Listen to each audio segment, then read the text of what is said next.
Hi, welcome to my podcast, Becoming a Cut Flower Grower. I'm your host, Lydia, and I'm here to share my year of growing and selling cut flowers. I'll be giving you the lowdown on everything I'm doing and sharing all the highs and lows, the good times and the inevitable disasters, all in real time.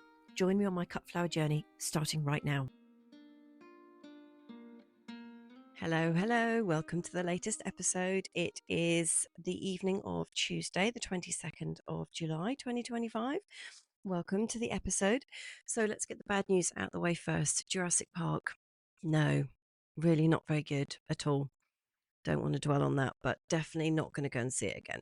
No good. Why can't they make them just like the original, which was just a classic? Good news, I collected about 500 litres of water over the weekend. We had torrential rain on Saturday and then quite a bit on Sunday as well. And that has gone a long way to top up the water bowsers, which is really, really helpful. Now, I am literally winning at dinners this week as well. So yesterday I batch cooked a whole load of shepherd's pie, and they're all in individual bowls or trays, and one of them can go in the oven if I feel like I have loads of time and I want to push the boat out, with some grated cheese on top, and the others are just in bowls that can go in the microwave. So there won't be any interruptions tonight with me having to go and sort out pasta, which is a relief. So I've had quite a busy weekend, actually. I have been out there staking dahlias. And if you are a regular listener, you will know that I decided to go with road pins and string to stake my dahlias. So I've got about 5 or 6 rows with 10 in each row. And when I put them in the ground, it was too hard to actually get bamboo canes in. And I didn't think that I would have 68, 180 bamboo canes in order to put this sort of triangle of canes around each plant. So I went with the road pins because I can get them in the ground with a big smacky thing, and had a line of string going from one end of the row to the other, and they were kind of holding the dahlias up. And I also didn't think that the dahlias were going to come to much, to be honest, because it is my first year of growing them. We haven't had any water since April, and I just kind of thought, well, these plants really need a lot of water, and I'm not going to be able to support them as much as I would like, so they're probably not going to amount to much.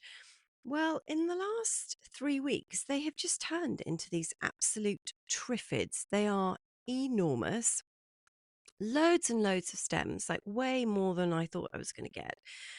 And of course, I'm kind of used to looking at Richard Bailey's. So he's my local dahlia expert, and he is the Dahlia Oracle. And of course, when I was looking at all of his plants, he has about 4 stems coming out of the ground. And he doesn't want any more than that because he's growing for exhibition purposes only. So he wants to have a really small number of really fantastic stems.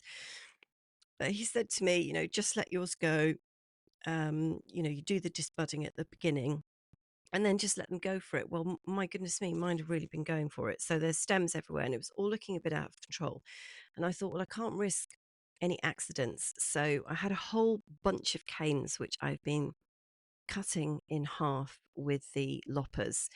And because we've had so much rain, I've been able to get the canes into the ground and put some string around to hold the plant together. And as you can imagine, it's not ideal because I planted everything 2 foot. Every plant is 2 foot away from its neighbour, and there's a 2 foot gap between the rows, which is what Richard Bailey said. And I have done it. And of course, when they go in, they're all tiny and there's not much going on and you can get up and down the paths quite easily. Well, now some of them are absolutely enormous. And so the gap between the path has completely closed up. So to try and be going along staking at this point is just sheer lunacy, and I wouldn't recommend it to anybody. But the other thing, I have managed to do it, but it's kind of an ongoing project. And the other thing I've been doing is taking off all of the lower leaves from the stems after the earwig situation last week. So I went in and I stripped off about so the lower 6 inches, maybe something like that, 4 to 6 inches. I've just taken all of the leaves off. So it is not a cool, shady hangout for earwigs anymore. They're going to have to hang out somewhere else. And then while I was at it, while I was doing the staking, I thought, oh, I'm going to take the leaves from the centre of the plants out. Now, this is not something that anybody has suggested I do. I've done it off my own bat, and if it's a disaster, it's all on me. But I just thought, I'm sure it would be better to have a bit more light getting in to the centres of these plants. I know they need the foliage for photosynthesis and everything else, but I don't want them to have like congested middles. So I was busy stripping off loads of leaves so that can all go in the compost. So that's not a problem.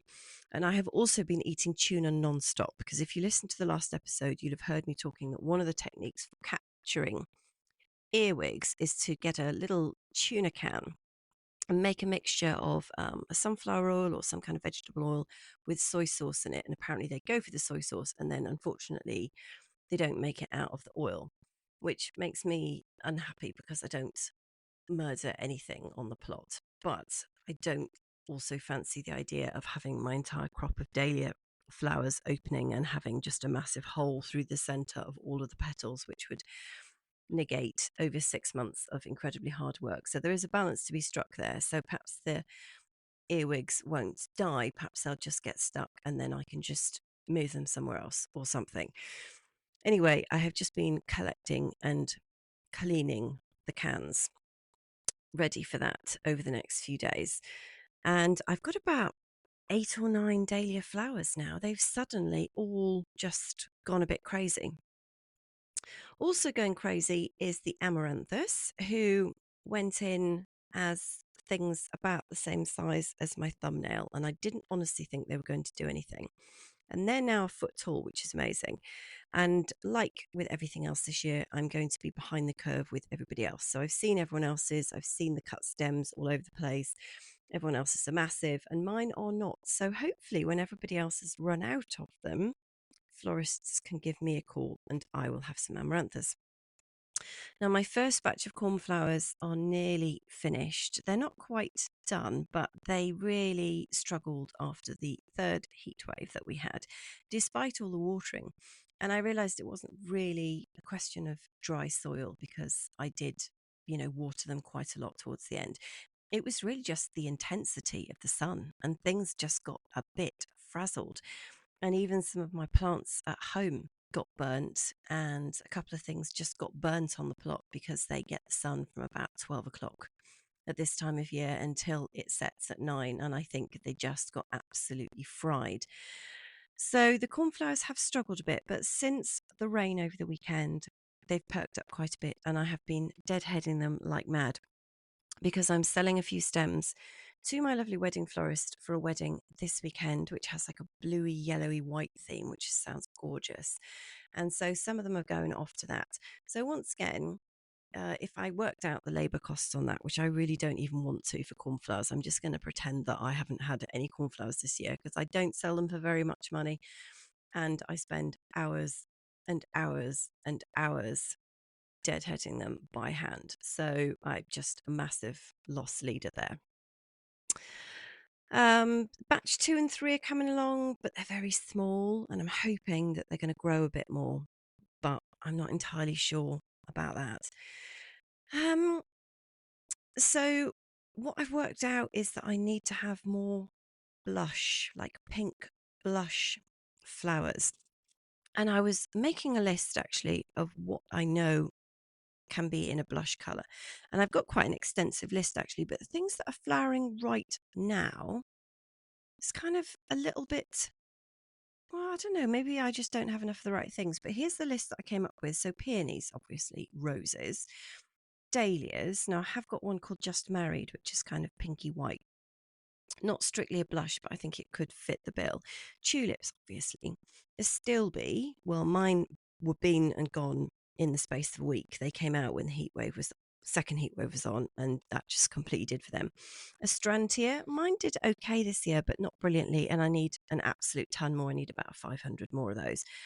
Anemones, now I've got a pink one of those, but he's not out yet, and he also got fried in the third heat wave, so not sure about that.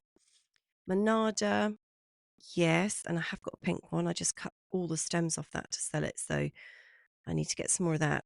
Cosmos, now this is probably going to be the easiest one to do, and florists love cosmos.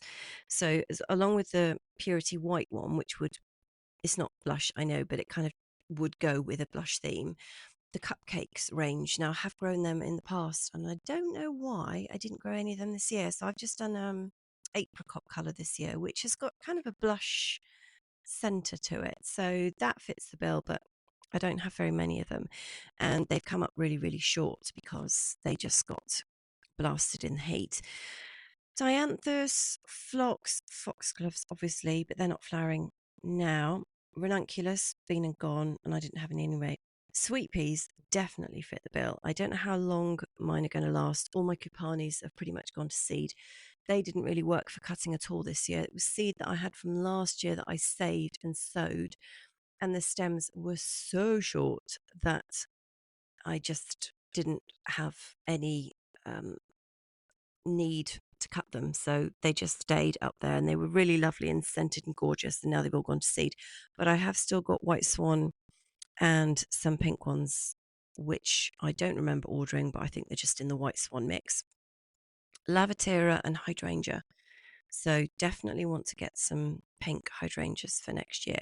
And then also, hopefully, somebody will want weddings with brightly coloured flowers. Because much as I love all of the pales and blushes and creams and all the rest of it, I do think sometimes I would love to find brides who are prepared to be a bit bolder and have a bolder colour scheme, because sometimes the effect can be all the colours are all the same. And if you have, a white or a cream dress and you're holding up a bunch of cream flowers, you can lose, I think, some of the impact of the flowers. But having said that, I would probably just have blush peonies if I was going to get married. So who am I to say anything about that? We had a really crazy busy Monday, just completely going off at a tangent here, to do with the chickens, because it turned out we had a red mite infestation in the hen house. And I hadn't really put two and two together because it's been so incredibly hot. And the perch is on the back wall of the hen house, and then on the front wall is all windows with this really, really thick mesh over the top. And there's like a rabbit hutch near the window that some of them just like sleeping on. Anyway, the numbers that were sleeping on this rabbit hutch were just going up and up and up until eventually we didn't have anybody on the perches. And at the time I thought, oh, that's really odd, but it must be because it's hot and they all want to be near the window. And then I went into the hen house one day and I came out and I could not stop scratching. And I put two and two together and realized it's not that they want to be by the window, it's that we've got a problem on the perches. And red mites are an absolute nightmare. Nightmare. They live in the cracks in the hen house. And if you've got a wooden hen house, they're going to be everywhere. You don't see them during the day. They come out at night and they wander out of their little homes straight along the perch like a whole row of ants, and they swarm over the birds and suck their blood at night. And then these red mites turn red. So if you ever see them during the day, which is extremely unlikely because they sleep during the day, they only come out at night. And I went in one morning and I just shone a torch in, and you could see these little guys, they were red, staggering back to their homes, having drunk the chicken's blood overnight. So horrific. And back in the olden days, you used to treat your hen house with creosote, I think twice a year. And you'd put a super thick coating of creosote on every surface, and that would do the job. Now, creosote is not for sale to the general public in the UK anymore. It's one of those horrible cancer causing, nasty, nasty chemicals. And also, it is possible for landscapers to get hold of it and buy it and use it for commercial purposes, but they don't want to trust the general public with it anymore. And I didn't particularly want to use it in the hen house purely because it is so nasty. However, I've ended up with an option that is not massively better, but it has fixed the problem. Because sometimes if you look it up on the internet, how to treat red mites, people just say, oh, just burn the houses down and start again. Well, that is not practical because my house is the hen house is a large, permanent structure and not something we want to be setting fire to. So we washed all the perches down And then we actually spray painted them with cans of spray paint that you buy to like touch up the alloys on your car wheels.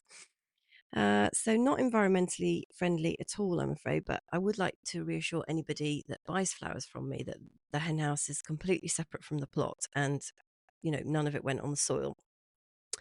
And needs must, like we had to have some kind of substance that is going to block all of these mites into their little homes and stop them coming out. And then so we did that, and my other half brought some cans over, and the cans were silver. So it looks very Christmassy in there at the moment. We just need a little bit of tinsel and some baubles, and basically everyone's ready for Christmas. So the good thing about spray paint is it dries incredibly quickly. So after about 10 minutes, it's tacky. And then by the time everyone's ready to go to bed, it's completely dry. And I'm very pleased to report that everybody is now back on the perch. So we clearly have sorted the problem.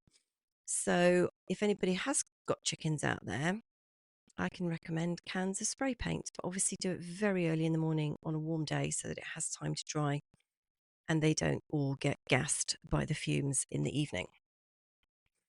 So if you listen to the last episode, you'll know I delivered a batch of flowers to a last minute lady that I was introduced to through my local flower hub ladies. And I delivered everything on the Friday in that 10-minute slot in the car park, all very stressful. And they all went off on a boat.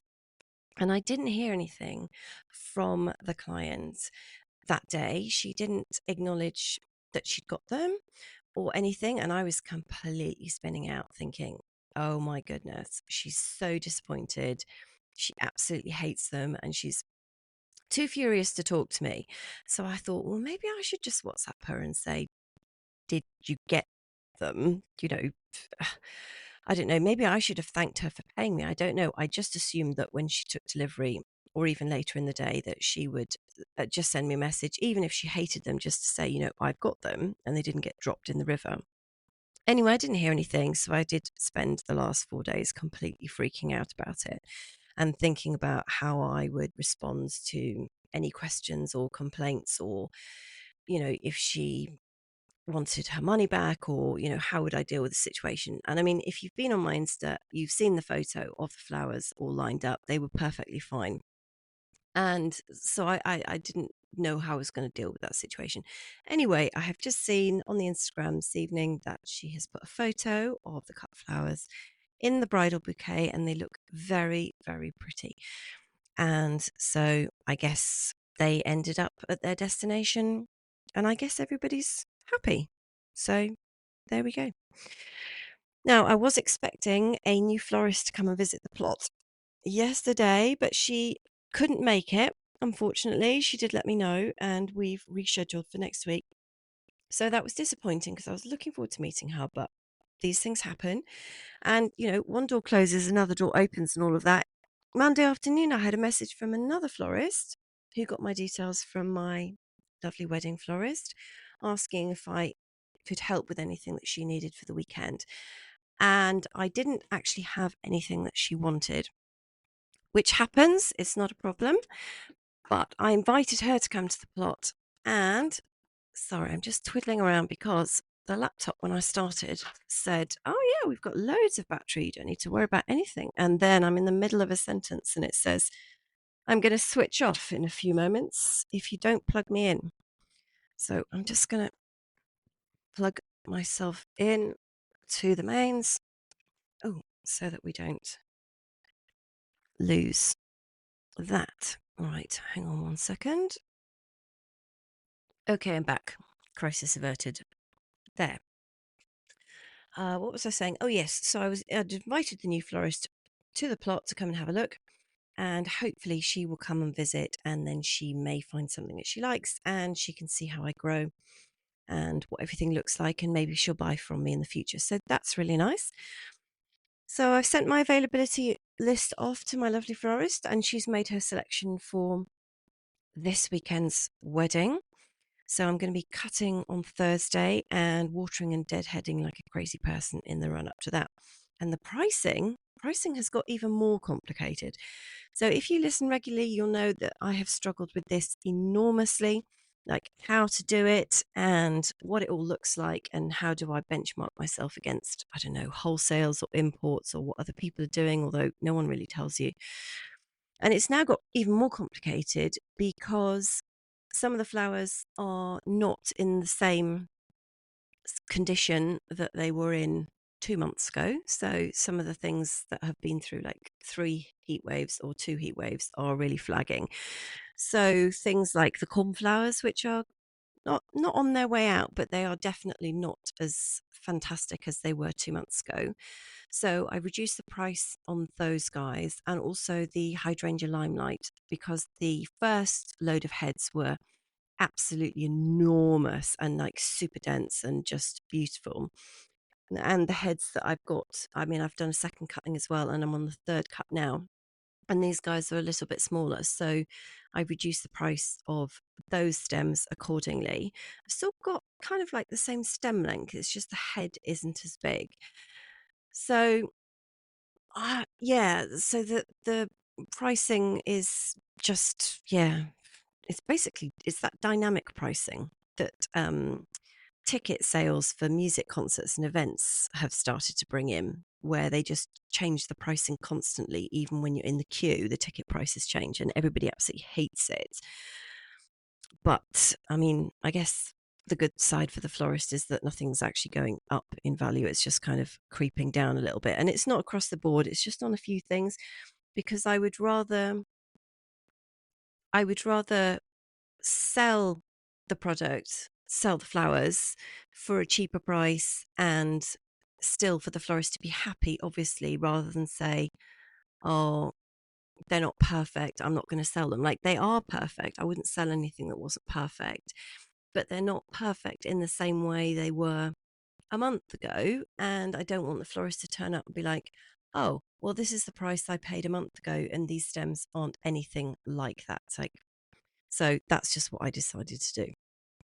So I've been in touch with Richard Bailey, the Dahlia Oracle, to find out how he's getting on. He's doing fine. So I'm going to catch up with him soon.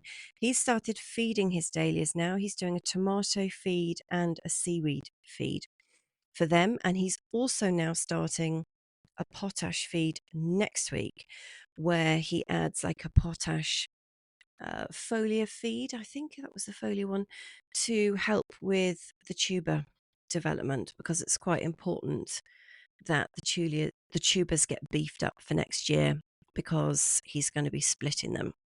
So that's just something else to be thinking about. And I'm going to have a think about what I do with that, because I would actually really love to have a soil test done for where I'm growing, because I know there's all this and feed that and add this and add that. But really, the rule was always, don't add something if you don't need to. Like, I'm not saying for 1 second that my soil is like the perfect soil in the whole world and I don't need to add anything. But I'm also cautious about adding anything if it doesn't need to be added, because you can make things worse. And I also don't want needy, dependent plants. So obviously, if anybody looks like they're struggling, then I'm going to need to work out what the problem is and what they need. But at the moment, I think certainly for the first year, I felt like I was just going to let everything go, see how it gets on, and then see if I can identify any problems that need addressing in the next year. And the very final thing I want to talk about today is intention. Now, I've been thinking a lot about it this week, because when I'm gardening, I listen to loads of podcasts, and some weeks I'll get through maybe 6 or 7 hours of listening to other people's podcasts. And I was listening to one earlier in the week about intention and how to come at things, everything that you do, with intention. And I'm still thinking about how that actually applies in real life and how far you take it. And certainly my intention when I started the cut flowers, not that I really was calling it an intention, because I've only just started to think about it, but it was about, let's be honest, it was about making money. It was about something, a source of income that wasn't about me physically going out with a whole load of tools and doing the work. So it's not passive income per se, because that's more like having an Airbnb. But it was like, set everything up and the plants do the work, and then you come along and you sell the flowers.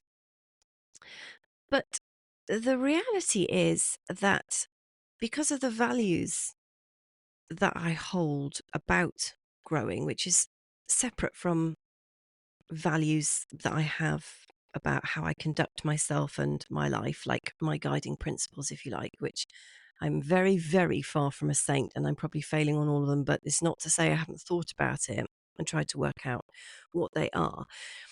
But I'm growing in a particular way which is not conducive to high levels of production at all cost. So I see people who have massive fields on Instagram, and they lay miles and miles of black plastic weed suppressant matting, and then they get a blowtorch and they'll burn a hole in the ground and they'll put a plant in. And, it's all very um, high production led. And they're also thinking, well, I don't want to be spending time weeding. It's cost effective. It's efficient. It's all of these things. And I decided that I didn't want to grow like that. So I don't have any plastics on site, apart from, you'll know, my obsession with cable ties on all things, but they don't go on the floor. So there's no weed suppressant matting. There's no chemicals, no plastics, no synthetic fertilizers. It's planting stuff in the soil. It's trying to nurture the soil as much as possible, because that is the source of absolutely everything. That is where all of the magic comes from. And so the way I'm growing, which is in a slightly more, I don't want to say relaxed style, but it's not forcing things. It's about things being ready when they're ready. Now, I'm going to sound like a bit of an idiot here, because you practically heard me in tears at the end of June because I hadn't sold anything, precisely because I was letting everything do things at their own pace. And the whole thing about English seasonal flowers was, for me, that they were supposed to be ready when they were ready. It's not about forcing them so that they're ready in February. That's ridiculous. The flip side of doing it the way I've done it, I have discovered, is that I had 6 months of the year when I didn't have a single penny coming through the door. So I'm not saying it's the successful way of doing it. It was just the way that I wanted to do things. And then add to the fact that I'm always running late for everything, even though I started sowing early, is that things were ready later. So I've got things now that other people don't have. So I guess the point I'm making is that my values then kind of came up short against this. How do we grow enough cut flowers that you can make, I wouldn't even say a living. There's no way I'm going to make a living from this year whatsoever, but to make some kind of money. And so that has been a bit of a dilemma for me, because my style of growing is just not conducive to enormous volumes, endless rows of plants, a more farming, industrially style of production. And I just thought I'd put it out there that maybe it's something that you want to think about if you're considering getting into growing cut flowers, how exactly you want to grow. And if you're someone that wants to put weed suppressant matting down and burn holes in it, then 100% do it. I'm not judging anybody. It's just not the way that I wanted to do it. But the flip side of that, of course, is probably reduced production levels on my part. And I will have to reconcile that when I do my accounts at the end of the year and see how much of a catastrophic loss I've made this year. But I think it's worth thinking about it, and how you grow impacts on what you're able to sell. And, even things like, wrapping flowers in paper instead of plastic, and just all of that kind of thing. And the other thing I've been thinking about is this kind of disconnect I have between me and the end user, for example, the bride. Because I have wanted to go down the wholesale route, and as in not make up bunches and sell them at my local market, and not have them bunches outside the gate and all of that lot. I wanted to go down the wholesale route and work with other business people to supply them. Just again, what I wanted to do.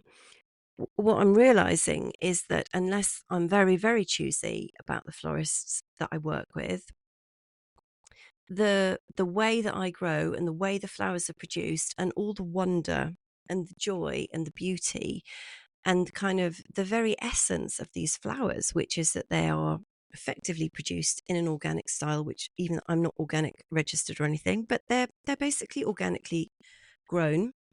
And they've had insects on them up until the point that they've been cut. They've been contributing to the ecology of the plot and putting goodness back into the soil and doing all these wonderful things. And it's very much my hope that I work with florists who have brides who are looking for flowers like that, because I'm not going to compete with the imports. I can't compete on price, and I don't have the 70 centimeter long stems and everything's poker straight and it's all beautiful. So for brides that want those kind of flowers, absolutely fine. I'm not going to be the right supplier for that.